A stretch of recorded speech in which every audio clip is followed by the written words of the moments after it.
Right on, guys. Just want to make a quick video. It's about the PSVR 2. As you can see, I just already purchased today on July 28th, 2024. Yeah, it's around midnight. Living on the West Coast. Anyway, according to the Amazon website, yes, this is on sale right now for 350 US dollars. That is insane because it actually it's about like 36% discount. So it actually dropped from $550 to 350 US dollars.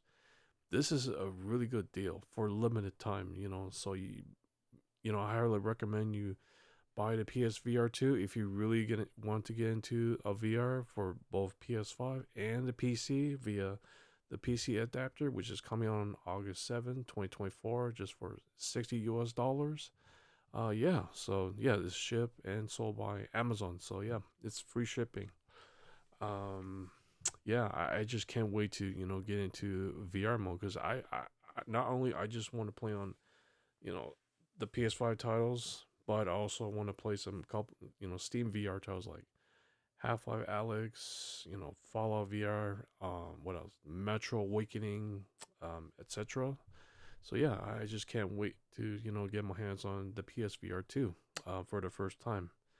But other than that, there's some things that you do need before you want to get into the PSVR 2.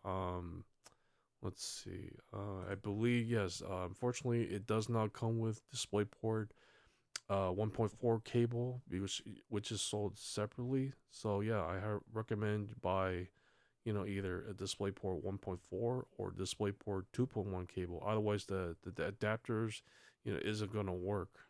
Yeah, you just need at least 6.6 feet or 10 feet, your choice. But I just go with 6.6 feet. Yeah. What else do you need? I believe yes, you need a was it PSVR2 Sense controller charging station, so it makes it a lot easier to charge your sense controls as soon as when the battery's about to die. So yeah, it's highly recommended. You can also buy the some sort of like a case where after you're done with the VRs, yeah, you just put everything inside the case and just let it rest, and just do some other things. But other than that, yeah, go ahead and check it on Amazon.com. There's like limited time deals going on because we don't know how long this is gonna last. But yeah, because the reason for that is because the PC adapter is coming out very soon. August 7th, which is right here. So yeah, I just can't wait to get my hands on PSVR 2 by like hopefully next week. And yeah, I'm gonna try them out. Yeah, so that's about it. Gonna end this video and gonna take a quick nap. Good night, folks.